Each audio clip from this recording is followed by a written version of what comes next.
Hello friends, मैं स्वागत करता हूं आपको हमारे यूट्यूब चैनल पे ऑब्जेक्टिव क्वेश्चन के इस महा सीरीज़ में, जो आपके बोर्ड एग्जामिनेशन के लिए बहुत ही इम्पोर्टेंट है या फिर आपके आगे के दिनों में जो भी एग्जामिनेशन कॉम्पिटिटिव होंगे उसमें भी इससे क्वेश्चंस आते हैं। तो शुरू करते हैं। इससे पहले का वीडियोस हमने अपलोड कर रखा है, यदि आप अभी तक नहीं देखे हैं तो प्लेलिस्ट खोल के देख सकते हैं, नहीं तो इसका लिंक आपको डिस्क्रिप्शन बॉक्स में या फिर ऊपर आई बटन में मिल जाएगा, वहाँ से देख सकते हैं। यहाँ पे आई बटन शो करेगा बाद में, तो वहाँ पे देख सकते हैं। क्वेश्चन शुरू करते हैं। Question number 26।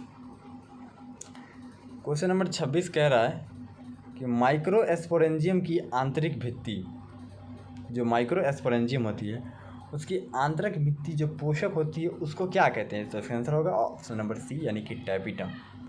नेक्स्ट, सेमल में किसके द्वारा परागण होता है? जो सिमर का पेड़ होता है उसमें किसके द्वारा परागण की क्रिया होती है? तो इसका आंसर होगा चमगादड़। चमगादड़ के द्वारा ही सिमर के पेड़ में परागण की क्रिया होती है। नेक्स्ट क्वेश्चन है कि इसमें कौन द्विगुणित है? तो इसका आंसर होगा ऑप्शन नंबर सी, द्वितीयक केंद्रक। द्वितीयक केंद्रों को ही सेकेंडरी न्यूक्लियस कहा जाता है। अच्छा, द्विगुणित का मतलब होता है 2n के फॉर्म में क्या पाया जाता है? डिप्लॉयड फॉर्म में।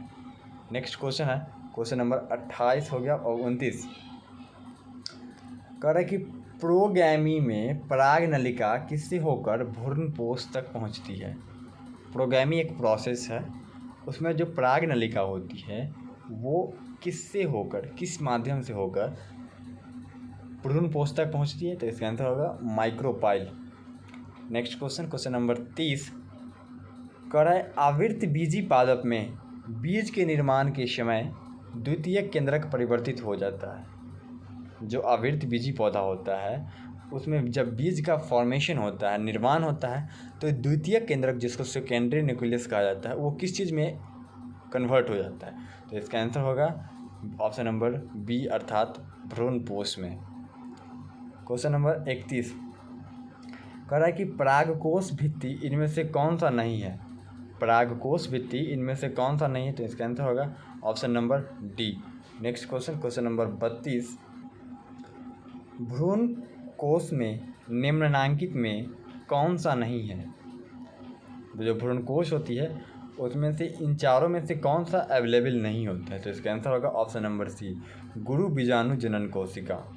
गुरु बीजाणु जनन कोशिका। नेक्स्ट क्वेश्चन, क्वेश्चन नंबर 33 कह रहा है कि परिभ्रूणपोष, जिसको पेरिस्पर्म कहा जाता है, किसका बचा हुआ भाग है? जो पेरिस्पर्म होता है वो किसका बचा हुआ भाग होता है? तो इसका आंसर होगा ऑप्शन नंबर ए, अर्थात बीजांडका है। क्वेश्चन नंबर 34 कह रहा है कि इनमें से किस में एरिल नहीं पाया जाता है? एरिल एक पदार्थ होता है जो कि आम में नहीं पाया जाता है। तो 34 का आंसर होगा option number C. Question number 35 कह रहा है कि परागकण किसकी विशेषता है? परागकण जो होती है वो किसकी फीचर है, विशेषता है? तो इसका आंसर होगा ऑप्शन नंबर सी, अर्थात आवृत्त बीजी एवं अनावृत्त बीजी। जो एंजियोस्पर्मिक प्लांट या फिर जिम्नोस्पर्मिक प्लांट होते हैं उसमें ही परागकण पाए जाते हैं, बाकी किसी पौधे में नहीं पाए जाते हैं। ये आपको क्लास के सिलेबस में बताया गया होगा। नेक्स्ट क्वेश्चन है क्वेश्चन नंबर 36 पर परागण से प्राप्त संतति क्या दर्शाता है? पर परागण जो होता है उसे जो नया जीव जन्म लेता है तो उससे क्या दर्शाता है वो? तो इसका आंसर होगा ऑप्शन नंबर ए, अर्थात उच्च श्रेणी की वैरिएबिलिटी तथा विकासवाद में महत्वपूर्ण भूमिका। नेक्स्ट क्वेश्चन है क्वेश्चन नंबर 37 परागकण तभी होता है जब क्वेश्चन है कि परागण तभी होता है जब परागकण, 4 ऑप्शन दिए गए हैं, क्या होता है जब परागण की प्रक्रिया होती है? तो इसका आंसर होगा ऑप्शन नंबर बी, जब वो वतिकाग्र पर आता है। जब परागकण वतिकाग्र पर आता है तभी परागण की क्रिया पूर्ण होती है। नेक्स्ट क्वेश्चन है कि एनीमोफिली में परागण किसके द्वारा होता है? 4 ऑप्शन है आपके पास, चमगादड़, पक्षी, वायु, घोंघा। मतलब क्वेश्चन का कहने का अर्थ है कि इन चारों में से किसके द्वारा परागण की क्रिया होती है तो उसको एनीमोफिली कहा जाता है। ये क्वेश्चन भी आपको पूछा जा सकता है इसी क्वेश्चन को पलट के। तो इसका आंसर होगा ऑप्शन नंबर बी, जब वायु के द्वारा परागण किसी पौधा में होता है तो इस प्रक्रिया को एनीमोफिली कहा जाता है। नेक्स्ट क्वेश्चन है क्वेश्चन नंबर 39, जो कि 2010 में पूछा गया। कह रहा है कि एंटियोमोफिली में परागण किसके द्वारा होता है। एंटियोमोफिली में परागण कीट के द्वारा होता है। जो इंसेक्ट के द्वारा जब परागण क्रिया होगी तो उसको एंटियोमोफिली कहा जाता है। अच्छा, जब जल के द्वारा तो उसको हाइड्रोफिली कहा जाता है। तो ये वो कुछ टर्म्स है जो आपको याद करने पड़ेंगे आपको सिलेबस में। इसका भी एक पार्टिकुलर वीडियो मैं बनाऊंगा, किसके द्वारा परागण होता है तो उसको क्या कहा जाता है। इसमें 2 आया था तो हमने इंक्लूड कर रखा है। क्वेश्चन नंबर 40, यदि किसी पुष्प के परागकोश एवं वतिकाग्र एक साथ परिपक्व हो जाए, मतलब जब परागकोश और वतिकाग्र दोनों एक साथ मैच्योर हो जाए तो इसको क्या कहा जाता है। तो इसका आंसर होगा ऑप्शन नंबर सी, अर्थात होमोगैमी, जब दोनों एक साथ परिपक्व होता है तो। नेक्स्ट क्वेश्चन है कि पर परागण लाभदायक है क्योंकि इसके परिणाम श्रेष्ठ संतति होते हैं। पर परागण इसलिए हमारे लिए यूजफुल है क्योंकि इसके जो रिजल्ट होता है वो श्रेष्ठ होती, अच्छे प्रकार के संतति आते हैं। नेक्स्ट क्वेश्चन नंबर 42, कह रहा है कि परागकण का उसी पौधे से दूसरे पुष्प के वतिकाग्र पर जमा होने को क्या कहते हैं। मतलब परागकण जो होता है वो उसी पौधा के दूसरे फूल के वतिकाग्र पर जब जमा हो जाता है तो इसको क्या कहा जाता है, जिटोनोगैमी। इसका आंसर होगा जिटोनोगैमी, यानी साथ option number B. Next question है कि क्वेश्चन नंबर 43, यदि किसी पुष्प के परागकोश एवं वतिकाग्र विभिन्न समय में परिपक्व होता है। इससे पहले क्वेश्चन आया था जिसमें बोला गया था कि परागकोश और वतिकाग्र एक ही समय में परिपक्व होता है तो उसको होमोगैमी कहा जाता था, लेकिन जब दोनों अलग अलग समय पे परिपक्व होता है तो इसको डाइकोगैमी कहा जाता है। ओके, नेक्स्ट क्वेश्चन नंबर 44 यानी कि 44, कह रहा है कि एक ही पुष्प के मादा जननांग का परागकोश से पहले परिपक्व होने की अवस्था को क्या कहते हैं। मतलब जब किसी फूल का जो फीमेल जेनिटल पार्ट होता है, जो मादा जननांग होते हैं, वो परागकोश एम्ब्रियो सैक से पहले जब मैच्योर हो जाएगा तो उसको कहा जाता है प्रोटिजनी। नेक्स्ट क्वेश्चन नंबर 45, किसी पर परागण का विशिष्ट उदाहरण है। जो पर परागण है, ये 4 में से कौन इसका विशिष्ट एग्जाम्पल है, स्पेशल एग्जाम्पल है। जिसका आंसर होगा ऑप्शन नंबर डी, क्योंकि मक्का में ही पर परागण होता है। नेक्स्ट क्वेश्चन नंबर 46, कह रहा है कि परागण में लेबर मैकेनिज्म किस में पाया जाता है। तो इसका आंसर होगा ऑप्शन नंबर डी, अर्थात साल्विया में। नेक्स्ट क्वेश्चन है क्वेश्चन नंबर 47, कह रहा है कि परागकण सभी पुष्प अंगों के एब्सीजन को उकसाता है, अपवाद स्वरूप मतलब किसको नहीं उकसाता है। तो इसका आंसर होगा ऑप्शन नंबर बी, अर्थात पिस्टिल। क्वेश्चन नंबर 48, स्वपरागण के लिए एक पुष्प को होना चाहिए। तो इसका आंसर होगा ऑप्शन नंबर डी, जिस पौधे में स्वपरागण की क्रिया होती है वो सभी के सभी पौधे द्विलिंगी होती है। द्विलिंगी का अर्थात ये है कि एक ही पौधा में दोनों लिंग उपस्थित होते हैं। नेक्स्ट क्वेश्चन है कि क्वेश्चन नंबर 49, परागकोश क्या दर्शाता है। जो परागकोश होता है जिसको एम्ब्रियो सैक कहा जाता है वो क्या दर्शाता है। ऑप्शन नंबर ए, बी, सी या फिर डी। तो इसका आंसर होगा ऑप्शन नंबर सी, नर स्पोरोफिल दर्शाता है। क्या दर्शाता है, नर स्पोरोफिल। क्वेश्चन नंबर 50, कह रहा है कि विकासशील परागकण को पोषण किससे मिलता है। जो विकासशील परागकण होता है उसको पोषण कहाँ से मिलता है। तो इसका आंसर होगा ऑप्शन नंबर ए, यानी कि टैपिटम से। मिसिंग हो रखा है यहाँ पे, आंसर होगा टैपिटम। आपको वहाँ पे क्वेश्चंस का जो आंसर होगा वो हिंदी और इंग्लिश दोनों में मिलेगा, ऑप्शन जो या फिर क्वेश्चन भी। तो आप अगर आपको हिंदी का नहीं याद रखता है तो आप इंग्लिश वाला भी टिक कर सकते हैं। क्योंकि दोनों में सेम था क्वेश्चन, सिर्फ इंग्लिश मीडियम चेंज रहता है। नेक्स्ट क्वेश्चन, क्वेश्चन नंबर 51, परागकण हरा नहीं होता क्योंकि, तो इसका आंसर होगा क्योंकि इसमें हरित लवक नहीं होता है। कोई भी पत्ती जो होता है पेड़ के पत्ती, वो हरा क्यों होता है? हरित लवक के कारण। नेक्स्ट क्वेश्चन है कि यदि किसी परागकोश में 4 स्पोरोजीनियस कोशिका हो तो परागकण की संख्या कितनी होगी?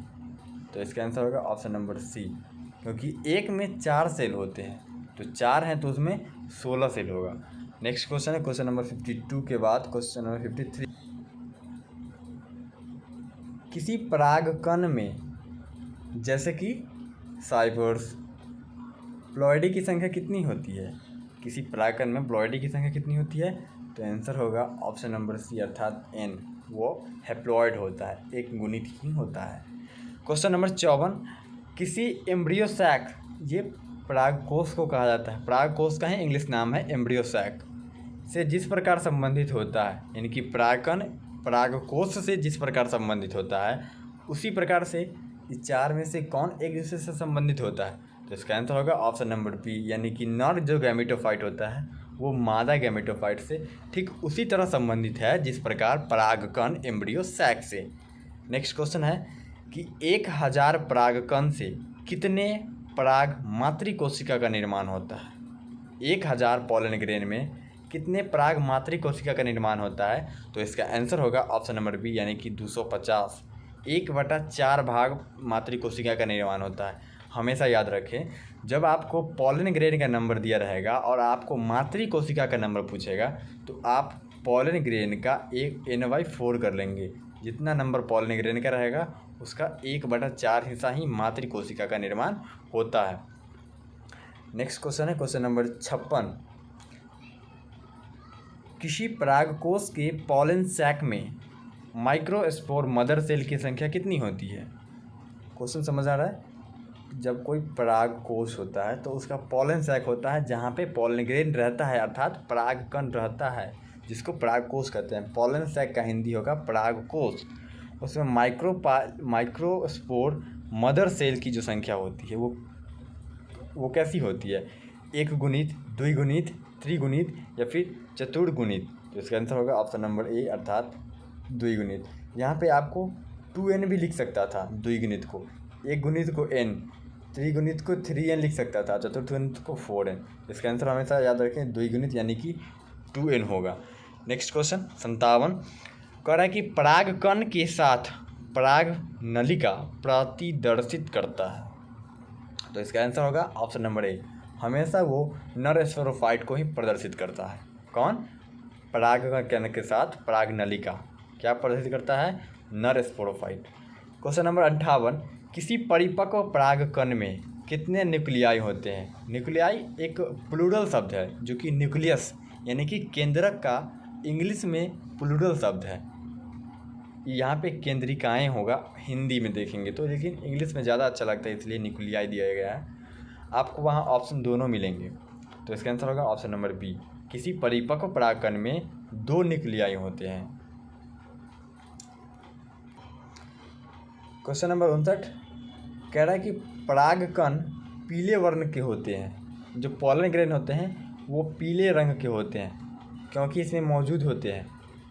अच्छा, ऐसा क्या होता है कि पॉलन ग्रेन पीले रंग का होता है? तो इसका आंसर होगा option number A, flavonoids and carotenoids. ये दोनों एलिमेंट्स मौजूद होते हैं, ये दोनों पदार्थ जिसके वजह से जो पॉलन ग्रेन होते हैं वो पीले रंग के होते हैं। नेक्स्ट क्वेश्चन, परागकण एक कोशिका द्रव्य, परागकण का कोशिका द्रव्य किस में धनी होता है? तो इसका आंसर होगा ऑप्शन नंबर ए, वसा यानी कि फैट्स एवं स्टार्च में। क्वेश्चन नंबर नेक्स्ट है 61, पर परागन स्वपरागन से अच्छा होता है क्योंकि इसमें क्या होता है? 4 ऑप्शन दिए गए हैं। इसका आंसर होगा ऑप्शन नंबर ए, बेहतर नवीन व्यष्टियाँ उत्पन्न होती है। आप यहाँ से एक दूसरा क्वेश्चन भी देख सकते हैं, कहेगा कि पर परागन और स्वपरागन में से कौन अच्छा होता है? तो इसका आंसर होगा पर परागन। जो पर परागन होता है वो स्वपरागन से अच्छा होता है। क्योंकि इसमें बेहतर नवीन व्यष्टियाँ उत्पन्न होती है। नेक्स्ट क्वेश्चन नंबर 62, वायु परागण डैश में होता है, तो इसका आंसर होगा ऑप्शन नंबर सी, नारियल में वायु परागण होता है। नेक्स्ट क्वेश्चन नंबर 63, पराग कणों लघु बीजाणु के उत्पन्न होने में लघु बीजाणु मातृ कोशिका में, तो इसका आंसर होगा ऑप्शन नंबर डी, अर्थात एक अर्धसूत्री एवं 2 समसूत्री विभाजन। ठीक है, क्वेश्चन ध्यान से देख लेंगे। आपको आप आंसर 1-2 बार देखेंगे ना, 1-2 बार वीडियो जब आप देख लेंगे तो आप एग्जामिनेशन में क्वेश्चन देखेंगे और आप वहाँ टिक कर लेंगे आसानी से। समय कम है तो आप बराबर प्रैक्टिस करते रहें क्वेश्चन को।